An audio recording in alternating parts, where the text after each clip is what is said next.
जय हिंद। मैं राम प्रकाश कंप्यूटर मंत्रा में आपका स्वागत करता हूं। दोस्तों, ये हमारा तीसरा वीडियो है। इससे पहले 2 वीडियो अपलोड किया गया है। अगर आपने पुराने वीडियो नहीं देखा है तो प्लेलिस्ट में जाकर के पुराने वीडियो देख लीजिए।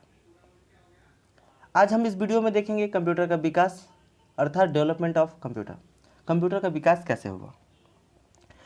प्राचीन काल से लेकर के आज तक के जो कंप्यूटर हैं, क्योंकि पुराने समय में जो कंप्यूटर थे उनका धीरे धीरे विकास हुआ और विकास के बाद आज के आधुनिक कंप्यूटर हैं।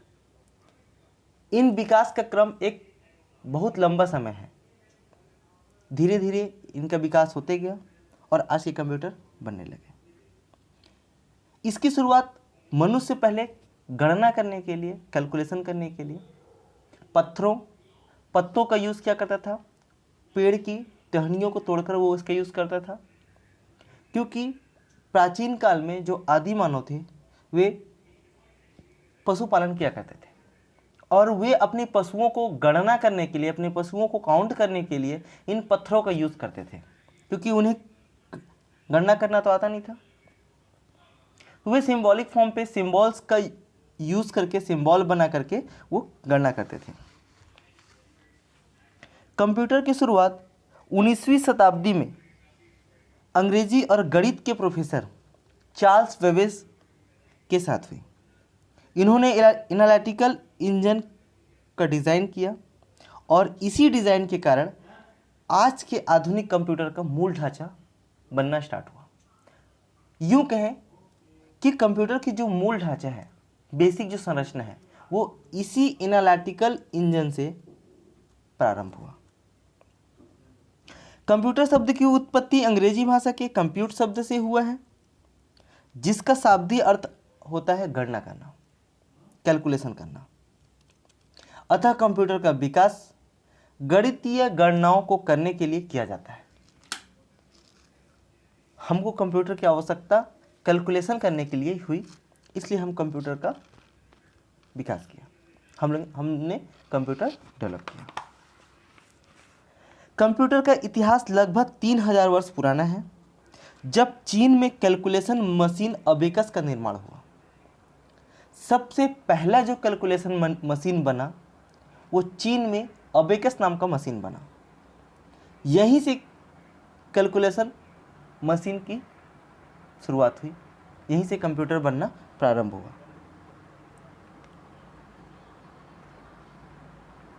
चूंकि पहला जो कंप्यूटर की संरचना थी इसे चार्ल्स बेबेज ने बनाया था, इसलिए चार्ल्स बेबेज को कंप्यूटर का पिता या कंप्यूटर का जनक कहा जाता है। कंप्यूटर के विकास का क्रम देखते हैं तो सबसे पहला जो स्टार्ट हुआ था वो अबेकस से हुआ था। अबेकस क्या होता है? अबेकस आप लोगों ने प्राइमरी स्कूल में या आंगनबाड़ी जो स्कूल होता है वहाँ पे जब बच्चा छोटा होता है तो उसे कैलकुलेशन सिखाने के लिए, गणना सिखाने के लिए एक डिवाइस रहता है जिसकी हेल्प से कैलकुलेशन किया जाता है। ये जो अबेकस है, यहीं से कंप्यूटर की शुरुआत हुई। अबेकस तारों का एक फ्रेम होता है। इन तारों में बीड मतलब मिट्टी के गोले लगे होते हैं। आजकल प्लास्टिक का यूज़ किया जाता है। यह दुनिया का पहला गणना यंत्र था जिसका आविष्कार 16वीं शताब्दी में चीन में हुआ था। इसके बाद ब्लेज पास्कल, इन्होंने 17वीं शताब्दी के दौरान, ब्लेज पास्कल जो फ्रांस के क्या थे, गणितज्ञ थे और भौतिक शास्त्री भी हुआ करते थे, इन्होंने मैकेनिकल डिजिटल कैलकुलेटर का विकास किया 1942 में। इस मशीन को एडिंग मशीन के नाम से भी हम जानते हैं, क्योंकि यह मशीन केवल जोड़ या घटाव ही कर सकती थी। इसके द्वारा हम केवल जोड़ने और घटाने का काम कर सकते थे, इसलिए इस मशीन को एडिंग मशीन के नाम से भी जाना जाता है। यह मशीन घड़ी और ऑडोमीटर के सिद्धांत पर कार्य करता है। जिस प्रकार हमारा घड़ी काम करता है और ऑडोमीटर मतलब जो गाड़ियों के मीटर में जो लगता है मशीन, इसे हम ऑडोमीटर के नाम से जानते हैं। आज भी इस टेक्निक का यूज़ हम गाड़ी के मीटर में करते हैं। इसकी जो क्षमता थी वो लगभग 6 व्यक्तियों के बराबर थी। छः व्यक्ति मिलकर जितना कैलकुलेशन कर सकते थे इतना ये अकेले एक मशीन करता था। स्पीडोमीटर में इसी टेक्निक का यूज़ किया जाता है या इसी डिवाइस का यूज़ हम करते हैं। तीसरा जो है हमारा चार्ल्स बेबेज का डिफरेंस इंजन है। इसका निर्माण 1822 में एक मशीन का निर्माण किया गया जिसे डिफरेंस इंजन कहा गया। इसकी सहायता से अलजेब्रिक इक्वेशंस या एक्सप्रेशंस तथा सांख्यिकी तालिकाओं की गणना 20 अंकों तक की जा सकती थी। शुद्धता के साथ हम 20 अंकों तक इसके द्वारा कैलकुलेशन कर सकते थे। इसके बाद चार्ल्स बेबेज का एनालिटिकल इंजन आया। जब उन्होंने एक डिफरेंस इंजन का निर्माण किया और वो सफल रहा तो इससे प्रेरित होकर चार्ल्स बेबेज ने क्या किया, एक ऐसे कैलकुलेटिंग डिवाइस की परिकल्पना की, एक ऐसा मशीन बनाने के लिए सोचा जो क्या करे कि आर्टिफिशियल मेमोरी के आधार पर या जो भी हम उसको प्रोग्राम दे दें, क्योंकि कंप्यूटर को हम क्या करते हैं, कंप्यूटर में जो भी हम प्रोग्राम देते हैं कंप्यूटर उसके अकॉर्डिंग काम करते रहता है। तो वो चाहते थे चार्ल्स बेबेज कि ऐसा डिवाइस बने, ऐसा मशीन बने जिसमें हम क्या करें, आर्टिफिशियल मेमोरी के द्वारा, जिसको हम लोग बोलते हैं कृत्रिम स्मृति के द्वारा दिए गए प्रोग्राम के अनुसार कैलकुलेशन करें। चार्ल्स बेबेज ने 1933 में एनालिटिकल इंजन का आविष्कार किया जो कई प्रकार के गणना संबंधित कार्य में सक्षम था, कई प्रकार की गणना कर सकता था। यह जो मशीन होता था वो पंच कार्ड पे आधारित होता था। पंच कार्ड एक टेक्निक है जिसके द्वारा कंप्यूटर को इनपुट दिया जाता है। चार्ल्स बेबेज का यह एनालिटिकल इंजन आधुनिक कंप्यूटर का आधार बना और यही कारण है कि चार्ल्स बेबेज को कंप्यूटर का जनक कहा जाता है।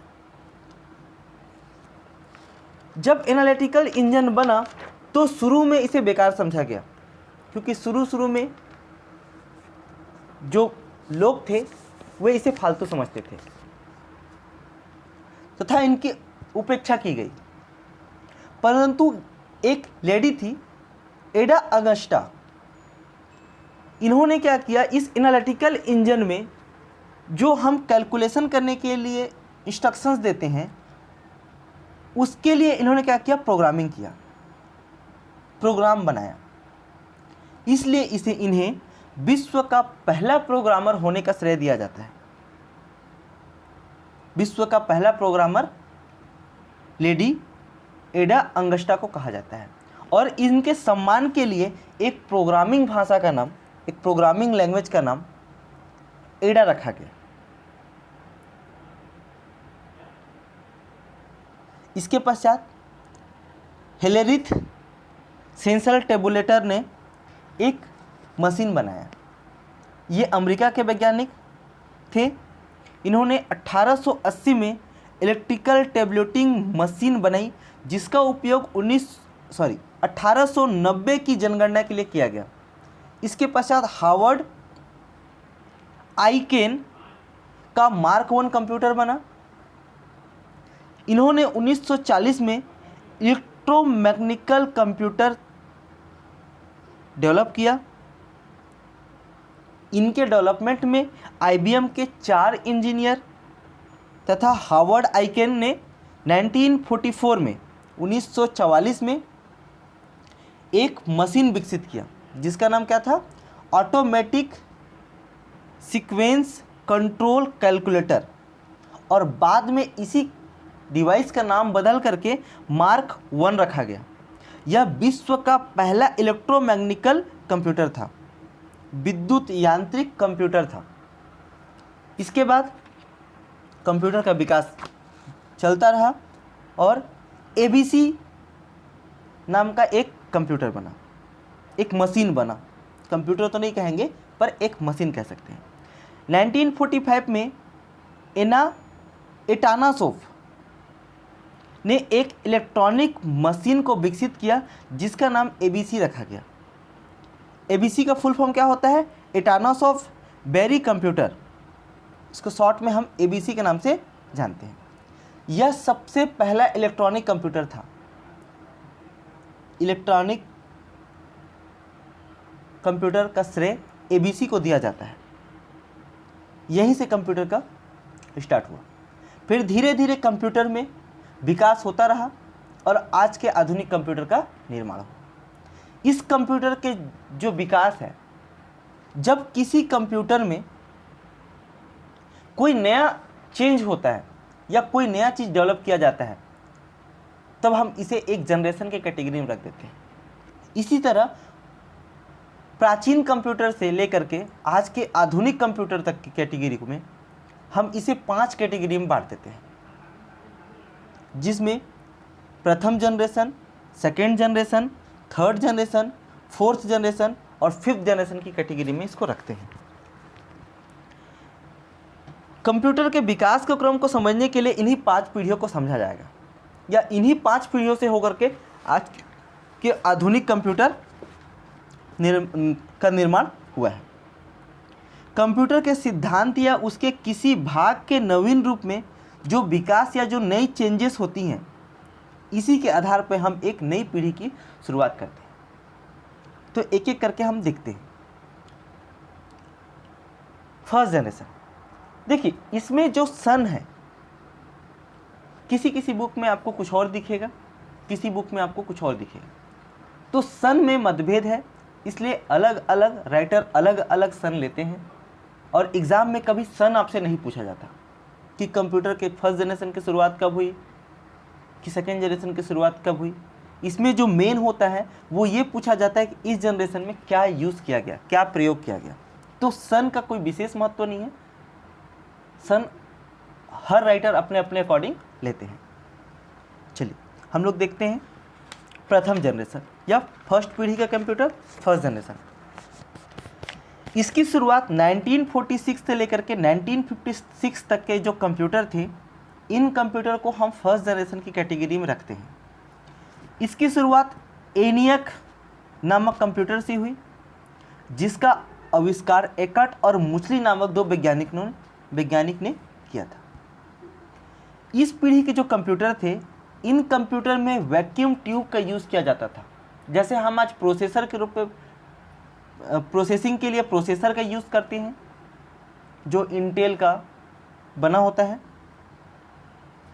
प्रोसेसर 2 ही कंपनी बनाती है, एक आपका इंटेल और एक आपका AMD, 2 ही प्रोसेसर आपने सुना होगा। ठीक उसी प्रकार उस समय पे फर्स्ट जनरेशन में प्रोसेसिंग के लिए वैक्यूम ट्यूब का यूज़ किया जाता था, जो कांच की बनी होती थी। जो नॉर्मल बल्ब हम यूज़ करते हैं घरों में अपने, आपने देखा होगा 100 वाट के जो बल्ब होते हैं, 90 वाट, 100 वाट, 60 वाट, जो कांच की नॉर्मल बल्ब, पीली वाली जो लाइट टाइप की जो बल्ब यूज़ करते हैं, ठीक उसी प्रकार ये हुआ करता था। इसका आविष्कार 1904 में किया गया। वैक्यूम ट्यूब का आविष्कार 1904 में किया गया। इस वैक्यूम ट्यूब के यूज से कंप्यूटर गर्म होने लगा, और कंप्यूटर अगर गर्म होगा तो उसका प्रोसेसर क्या हो जाएगा, खराब हो जाएगा। जैसे बल्ब को देखा होगा आपने कि अगर अत्यधिक बल्ब गर्म हो जाए तो बल्ब ऑटोमेटिक क्या हो जाता है, फट जाता है, क्योंकि कांच की पतली बनी होती है, वो पतली कांच से तो फट जाती है। तो उससे आपका कंप्यूटर क्या हो जाएगा, बंद पड़ जाएगा। इसलिए कंप्यूटर को ठंडा रखने के लिए हम इसमें बहुत सारे AC का यूज़, एयर कंडीशनर का यूज़ करने लगे। और इन कंप्यूटर में जो हमारी इंफॉर्मेशन हुआ करती थी, सूचना हुआ करते थे, इनको स्टोर करने के लिए मैग्नेटिक ड्रम का यूज़ किया जाता था। मैग्नेटिक ड्रम के समान ही होता है, जैसे अपने घरों में पानी भरने के लिए हम जो ड्रम का यूज़ करते हैं, ठीक उसी प्रकार ही होता है, परंतु उसके ऊपर में मैग्नेटिक फील्ड रहता है, जिस पे डेटा को स्टोर किया जाता है, संग्रहित किया जाता है। इस जनरेशन में प्रोग्रामिंग लैंग्वेज के रूप में असेंबली लैंग्वेज का यूज़ किया जाता था। ENIAC के बाद इस जनरेशन में और भी बहुत सारे कंप्यूटर का विकास हुआ, बहुत सारे कंप्यूटर बने, जिनमें आपका एडवेक, एडसेक, यूनिवेक फर्स्ट और यूनिवेक सेकंड थे। अब इस जनरेशन के हम गुण देख लेते हैं कि इस जनरेशन की क्या क्या विशेषताएं थी और जो एग्ज़ाम के लिए सबसे इम्पॉर्टेंट हो जाता है। अब पूरा अगर थ्योरी ना पढ़ना चाहें तो केवल इनके गुण को देख करके आप कंपटीशन एग्ज़ाम में आने वाले प्रश्नों को आप बना सकते हैं, क्योंकि एग्ज़ाम में क्वेश्चन यहीं से बनते हैं। जैसे जो हमारा फर्स्ट जनरेशन था, प्रथम पीढ़ी थी, इसमें वैक्यूम ट्यूब का यूज़ किया गया। साइज़ में ये कंप्यूटर काफ़ी बड़े हुआ करते थे, क्योंकि ये कांच की बनी होती थी इसलिए बहुत जल्दी ये गर्म होते थे, जिसके कारण हम इसमें बहुत सारे एसी का यूज़ किया करते थे, एयर कंडीशनर का यूज़ करते थे। इनपुट और आउटपुट के लिए पंच कार्ड का उपयोग किया गया और मशीन तथा असेंबली भाषा का प्रयोग किया गया। तो दोस्तों वीडियो को अंत तक देखने के लिए आप सभी का बहुत बहुत धन्यवाद। दोस्तों अगर आपने हमारे चैनल को अभी तक सब्सक्राइब नहीं किया है तो प्लीज़ हमारे चैनल को सब्सक्राइब कर दीजिएगा और दोस्तों में शेयर करना ना भूलें। तो दोस्तों इस वीडियो का बचा हुआ जो हिस्सा है कंप्यूटर का संपूर्ण विस्तार की जो अगली वीडियो में आपको मिल जाएंगे, क्योंकि यह वीडियो बहुत लंबा हो जा रहा था, इस नाम से हम इस वीडियो को 2 भाग में बांट दिए हैं। तो दोस्तों आपको वीडियो अच्छा लगा होगा तो प्लीज़ हमारे अगले वीडियो को भी देखिए, लाइक कीजिए, सब्सक्राइब कीजिए और शेयर करना ना भूलिए। धन्यवाद।